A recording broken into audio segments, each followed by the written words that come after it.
Hi అండి, అందరికీ నమస్కారం. Welcome to my channel. ఈరోజు మనం టమాటా నిల్వ పచ్చడి ఎండలో ఎండబెట్టే పనే లేకుండా చాలా ఈజీగా ఎలా చేసుకోవాలో చూద్దాము.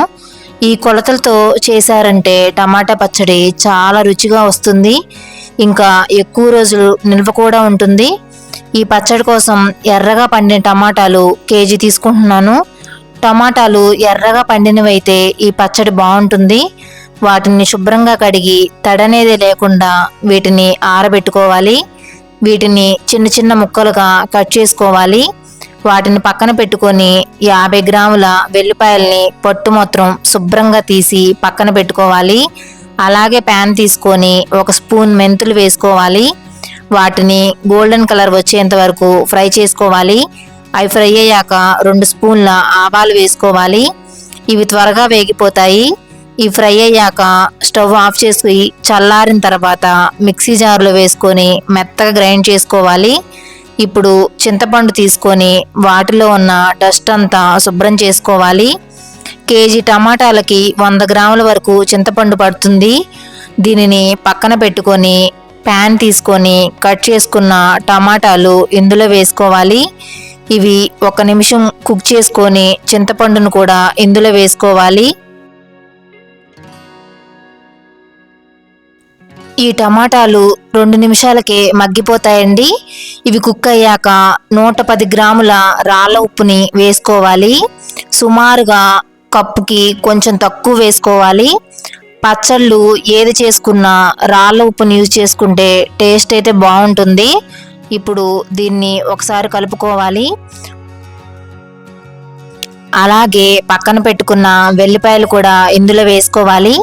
1 స్పూను పసుపు కూడా యాడ్ చేసుకుందాం. టమాటాలు ఇలా గుజ్జులాగా వచ్చేంత వరకు ఉడికించుకోవాలండి. ఇప్పుడు స్టవ్ ఆఫ్ చేసి దీనిని చల్లారనివ్వాలి. ఇప్పుడు ఉప్పు వేసిన కప్పుతోటి కారం కూడా వేసుకోవాలి. ఉప్పు 110 గ్రాములు వేస్తే కారం 150 గ్రాములు వేసుకోవాలి. అంటే కప్పు నిండా వేసుకోవాలండి. చల్లారిన టమాటాల్లోకి ఈ కారం వేసుకొని కలుపుకోవాలి. అలాగే గ్రైండ్ చేసుకున్న మెంతుపిండి ఆవపిండి కూడా వేసి కలుపుకోవాలి. ఇవి వేసుకున్నాక టమాటా గుజ్జు కొంచెం గట్టిపడుతుంది. మిక్సీ జార్ తీసుకొని ఈ టమాటా మిశ్రమాన్ని సగం వరకు వేసుకోవాలి. గట్టిగా ఉంది కాబట్టి సగం మాత్రమే వేస్తున్నాను. వీడియోలో చూపిస్తున్నట్టు ఇలా మెత్తగా గ్రైండ్ చేసుకోవాలి. మిగిలిన టమాటా మిశ్రమాన్ని కూడా వేసుకొని మెత్తగా గ్రైండ్ చేసుకొని దాన్ని పక్కన పెట్టుకోవాలి.